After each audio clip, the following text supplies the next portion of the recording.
Kalau misalnya tidak ada lagi yang mau ditanyakan, bisa langsung dimulai silakan. Assalamualaikum warahmatullahi wabarakatuh. Selamat pagi semuanya. Perkenalkan, nama saya Zubair Ramadhani, mahasiswa Magister Manajemen Telkom University dengan NIM 2040123140, mengucapkan terima kasih banyak kepada Bapak Dr. Brady Ikumahu STMBA selaku dosen penguji 1, kepada Bapak Dr. Dwi Fitrijal Salim SMMM selaku dosen penguji 2, kepada Bapak Dr. Insinyur Abdul Muktisoma MM selaku dosen pembimbing saya, yang telah memberikan kesempatan kepada saya untuk mempresentasikan hasil penelitian saya dengan judul Pengaruh Digital Literasi, Finansial Literasi, Jenis Kelamin, dan Fear of Missing Out atau FOMO terhadap keputusan investasi saham dengan information disclosure sebagai variabel mediasi pada generasi Y dan Z di Jawa Barat. Objek penelitian kali ini adalah Jawa Barat, di mana generasi Y merupakan masyarakat yang lahir pada tahun 1981 hingga 1996, sedangkan generasi Z merupakan masyarakat yang lahir pada tahun 1997 hingga 2012. Fenomena yang saya angkat dalam penelitian ini adalah kerugian investasi yang selalu meningkat setiap tahunnya di Indonesia. Selain itu diikuti juga dengan peningkatan FOMO khususnya di kalangan anak muda, serta maraknya kasus investasi ilegal di Jawa Barat. Latar belakang penelitian ini yaitu jumlah investor saham yang selalu meningkat di Indonesia, diikuti dengan data literasi digital yang selalu meningkat, kecuali pada aspek digital safety dan digital kultur, serta Pulau Jawa yang merupakan sebaran terbesar investor di Indonesia, yang didominasi oleh generasi Y dan Z. Lalu adanya gap antara indeks finansial literasi dan finansial inklusi di Jawa Barat. Selain itu, pada tahun 2024 terdapat 128 perusahaan dari 992 yang terlambat menyampaikan laporan keuangan serta tidak diaudit pada perusahaan. Rumusan dan tujuan penelitiannya adalah sebagai berikut. Yang pertama, apakah digital literasi, finansial literasi, jenis kelamin, dan FOMO memiliki pengaruh signifikan terhadap keputusan investasi saham, dan menguji information disclosure memiliki peran dalam mediasi hubungan tersebut, serta ingin melihat information disclosure berpengaruh terhadap keputusan investasi saham. Tujuan dari penelitian ini adalah menjawab seluruh rumusan yang telah dipaparkan. Untuk grand teori pada penelitian yang saya lakukan mengangkat dua grand teori, yaitu investment theory serta signaling theory. Selanjutnya adalah kerangka penelitian dan hipotesis.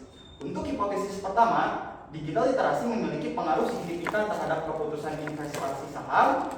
Untuk hipotesis kedua, finansial literasi memiliki pengaruh signifikan terhadap keputusan investasi saham, dan seterusnya. Berikut merupakan desain penelitian pada penelitian kali ini. Secara garis besar, pengumpulan dan pengolahan data dapat didefinisikan seperti berikut. Yang pertama, melakukan penyebaran kuesioner, melakukan penyeleksian data, dan pengolahan data. Untuk pengolahan data terdapat dua bagian, yaitu analisis deskriptif dan analisis menggunakan SMPLS. Untuk analisis SMPLS terdapat tiga aspek, yaitu outer model, inner model, dan hipotesis. Operasionalisasi variabel yang saya angkat sebagai variabel X atau independennya yaitu digital literasi, finansial literasi, jenis kelamin, dan fear of missing out. Untuk keterangan dari lambang-lambangnya ada seperti berikut. Untuk variabel Z atau variabel mediasinya yaitu information disclosure, sedangkan untuk variabel Y atau variabel dependennya yaitu keputusan investasi. Responden akan mengisi kuesioner yang telah dibagikan, tetapi sebelum mengisi kuesioner inti, responden akan mengisi filtering question terlebih dahulu. Berikut merupakan lampiran dari filtering questionnya. Berikut adalah item kuesioner, di mana digital literasi terbagi menjadi 4 dimensi sebagai berikut. Untuk finansial literasi terbagi menjadi 4 dimensi. Untuk fear of missing out atau FOMO terbagi menjadi 4 dimensi. Untuk market disiplin berfokus pada 1 dimensi yaitu information disclosure, dan yang terakhir untuk keputusan investasi terbagi menjadi 3 dimensi. Untuk analisis data berikut pembagian untuk outer model dan inner model. Selanjutnya adalah rule of thumb dari outer model sebagai berikut. Setelah dilakukan pengujian outer model, dapat dinyatakan bahwa instrumen yang digunakan valid dan reliable karena telah memenuhi seluruh rule of thumb yang telah dipaparkan. Selanjutnya adalah rule of thumb dari inner model. Berikut merupakan hasil dari pengujian inner model. Lanjut dengan analisis deskriptif. Dari 443 responden yang terdiri dari 226 pria, sisanya wanita, dan 224 generasi Y, sisanya generasi Z. Dapat disimpulkan bahwa keputusan investasi saham secara deskriptif dapat dikategorikan cukup baik, digital literasinya tergolong baik, finansial literasinya cukup baik, FOMO-nya dapat tergolong aktif, information disclosure-nya tergolong cukup baik dan masih perlu ditingkatkan. Dari 9 hipotesis yang telah dipaparkan, terdapat satu hipotesis yang ditolak. Berikut merupakan pembahasannya. Hipotesis pertama, digital literasi memiliki pengaruh signifikan terhadap keputusan investasi saham. Hal tersebut sesuai dengan penelitian yang telah dilakukan oleh Bongin, Salmayanti, dan Purinto. Untuk hipotesis kedua, finansial literasi memiliki pengaruh signifikan terhadap keputusan investasi saham. Hal tersebut sesuai dengan penelitian yang telah dilakukan oleh Van Roij, Nguyen, serta Fukalova. Untuk hipotesis ketiga, jenis kelamin memiliki pengaruh signifikan terhadap keputusan investasi saham. Hal tersebut sesuai dengan penelitian Hanzae, Depkavali, serta Lobao. Untuk hipotesis keempat, FOMO memiliki pengaruh signifikan terhadap keputusan investasi saham. Hal tersebut sesuai dengan penelitian yang telah dilakukan oleh Gupta serta Kaur.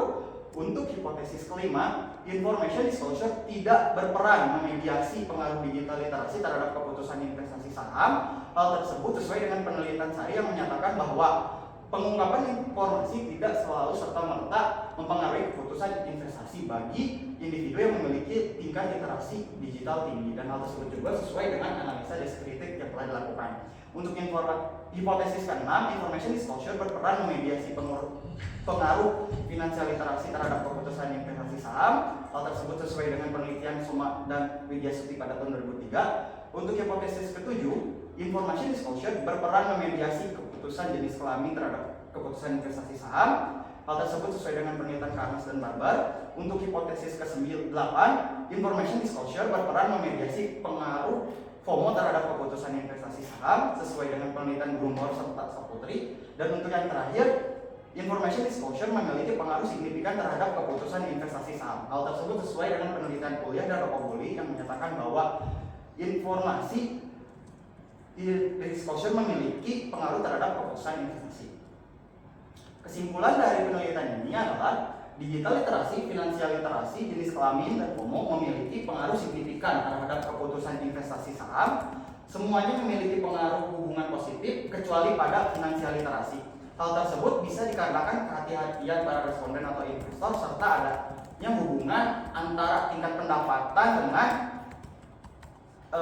tingkat pemasukan investor. Lalu untuk information disclosure berperan memediasi hubungan finansial literasi, jenis kelamin, serta FOMO terhadap keputusan investasi saham, tetapi tidak berperan memediasi hubungan digital literasi terhadap keputusan investasi saham. Hal tersebut karena transparansi informasi dianggap hal biasa bagi investor dalam konteks digital literasi sesuai dengan analisa deskriptif yang telah dilakukan. Saran untuk aspek praktis, yang pertama itu peningkatan program literasi, baik itu digital serta keuangan. Untuk yang kedua, peningkatan transparansi keuangan bagi perusahaan. Yang ketiga, memberikan edukasi mengenai market disiplin. Yang keempat, memberikan kampanye mengenai kesadaran bahaya FOMO. Untuk aspek teoritisnya, melakukan penambahan variabel yang relevan, studi perbandingan antar generasi selain Y dan Z, melakukan eksplorasi variabel mediasi, serta melakukan pendekatan penelitian yang berbeda. Untuk limitasi dari penelitian ini yaitu ruang lingkupnya terbatas, keterbatasan variabel, penggunaan metodenya kuantitatif, serta keterbatasan data yang bersifat proporsional. Berikut merupakan lampiran dari daftar pusaka yang saya gunakan pada penelitian kali ini. Terima kasih. Oke, baik. Silakan duduk. Terima kasih. Bukan alat tulisnya. Siapa? Alat tulis, siapkan dokumennya, apa namanya, persiapan untuk mencatat ini ya.